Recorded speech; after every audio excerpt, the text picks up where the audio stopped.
In those situations, experience can be leveraged for context and to give advice. But losing a family member, taking a life, that falls outside of the contextual prism, because there is none. So for commentators and quote-unquote experts and clickbaiters to suggest that Jim Boeheim is selfish for coaching Saturday, or that he was inconsiderate to the Jimenez family, that's a poor attempt to hot take themselves into the spotlight, to take advantage of a tragic situation. Here are a couple clips from Jim Boeheim and Duke coach Mike Krzyzewski on Coach Boeheim's decision to coach on Saturday night. As far as being here, I have to coach these guys, and this is never going away, like I said, and so, Tuesday it's not going to be any better. It's not going to be any better next week. It's not going to be better next month. It's not going to be any better next year. Coach Krzyzewski had this to say. He's my dear friend, and I was able to spend a few minutes with him before the game, and he looked strong, but and I'm glad he coached. What the hell else is he supposed to do? That's what he does. Okay, those two quotes taken alone do open the door for a little criticism, and it's fair, because Jim Boeheim himself said, this isn't getting better in days, weeks, months, or years. So the response could be, well, then why coach? Why not wait? Why not give the family time to grieve? Why not grieve for one game and then come back? I think Jim Boeheim's point is, look, I have to handle this situation, and this situation isn't going to be any different for me, Jim Boeheim, weeks, months, or years down the road. As a result, he does what he does. As Coach Krzyzewski said, what the hell else is he supposed to do? Again, that quote, that's fair to criticize too. The answer could be, well, sit out a game and show some respect. I think he showed respect.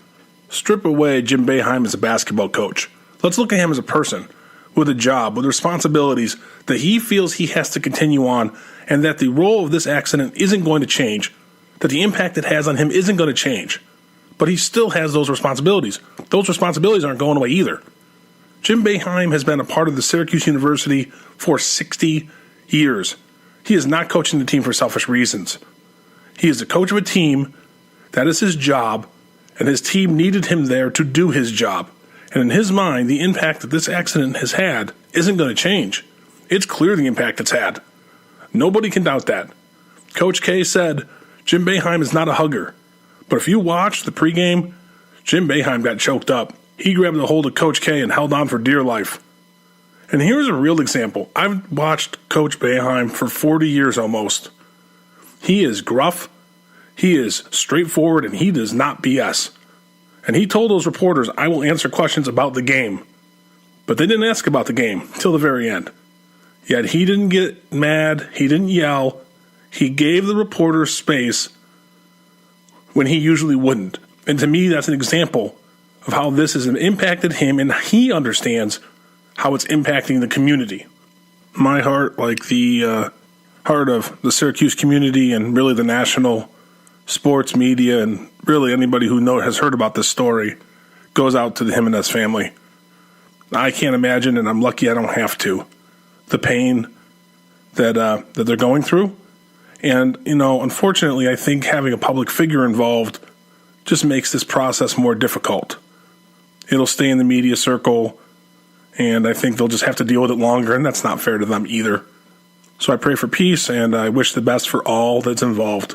Okay, so a couple serious topics to start today's show, but again, I think they're important. I think Robert Kraft's status as an owner in this league, the NFL, and then the tragedy that struck the Jimenez family and its impact not only on Jim Boeheim, but most importantly on the Jimenez family is important to talk about. But we'll move on now to a little more sportsy topics. We're going to have Brent Axe of Syracuse.com, who is also someone who ventures outside of sports, and you will hear him describe his podcast, Stick to Syracuse, as well as some great insight on Syracuse basketball and Syracuse football coming up. So we'll take a quick break.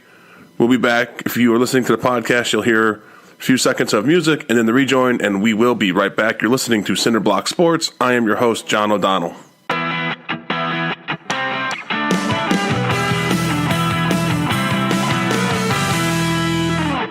Cinderblock Sports isn't your weekly recap. It's about host John O'Donnell's view on the week in sports, including interviews with interesting personalities, John's opinions on topics that you may have missed, and entertainment through analysis of the sports we love. Now, from the Dream Big Studios, here's John O'Donnell. And we are back. We are lucky to be joined here by Brent Axe. You can find him on Syracuse.com and ESPN Radio Syracuse. Brent is an expert in all things Syracuse sports as far as I'm concerned, and I thank him for joining us today. Brent, how are you today? Great, Jonathan. My pleasure, man. Thanks for having me. That's quite a title you just gave me. I hope I can live up to that. Well, I'm a Syracuse guy, and you're one of my favorite follows. So, and please follow him on Twitter at Brent Axe Media. Hey, let's just jump into the men's basketball season. High expectations coming in. The Orange had their starting five, added some talent, including the coach's son. Some mixed results here coming down to the stretch run. What do you think the Orange are going to do this year, and what are the keys for the rest of the season? I'm intrigued as anybody because I don't know how good they are yet. It's interesting how, television always backloads the schedule, and it doesn't always work out for them because some teams just don't live up to expectation. It really worked out for them this year because Syracuse has all the top-heavy teams left on their ACC slate. They got to play Duke again. They've got Virginia. They've got Carolina. They've got Louisville. I mean, everybody at the top of this league remains on the schedule. So, we haven't really seen Syracuse play the best of the best in the ACC, of course, short of their win at Duke. But even then, Trey Jones and Cam Reddish were out of that game. So I'm as intrigued as anybody to see how they handle it. The good news for Syracuse is they've got 8 ACC wins.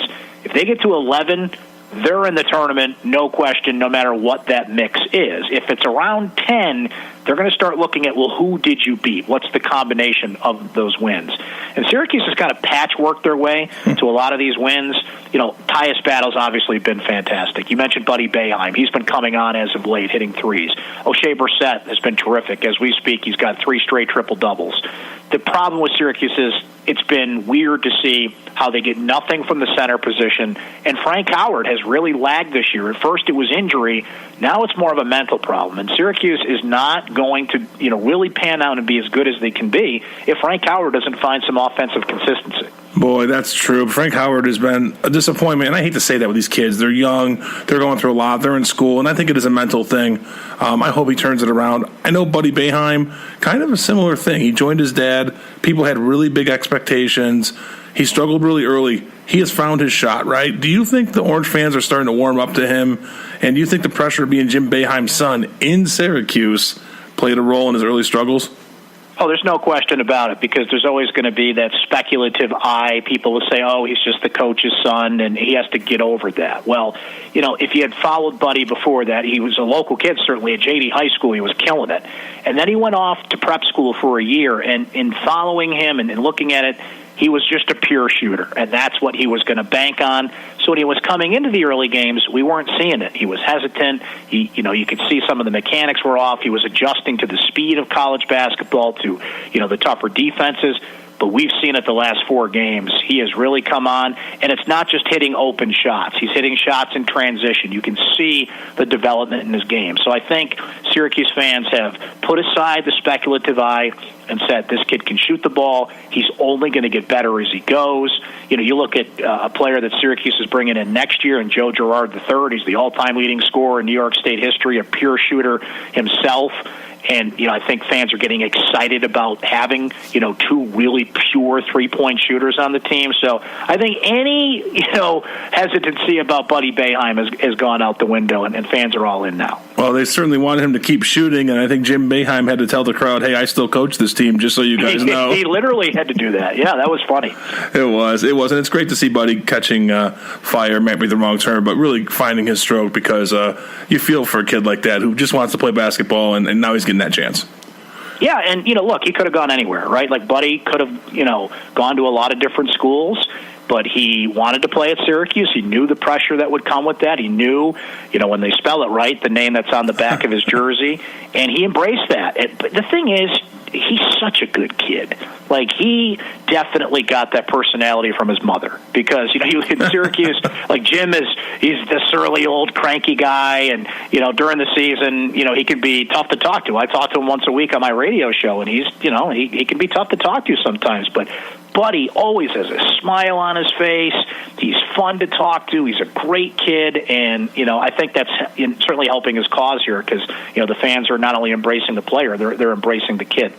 Well, I'm sure you have to fill a lot of material with Jim every week, and on your radio show, it's ESPN Syracuse. Please listen to Brent. He's also on Syracuse.com. I want to switch to football just real quick. The program has stunk for a long, long time, and now they had a really great year, and I think expectations are pretty high. Just really quick on Eric Dungey. I make the argument that he is one of the best Syracuse quarterbacks ever, given what he's accomplished and how far he took the program. You've been around the program for a long time. How do you think Eric compares to other greats like Donovan McNabb and Don McPherson, who are the two I compared him to? This is a great argument, because let's go through the generations here. Don McPherson had one of the great individual seasons in Syracuse history. In 1987, Tim Brown stole his Heisman Trophy. He absolutely should have won that award, but it was still an era in college football when Syracuse was running the option. It wasn't a pass-heavy team.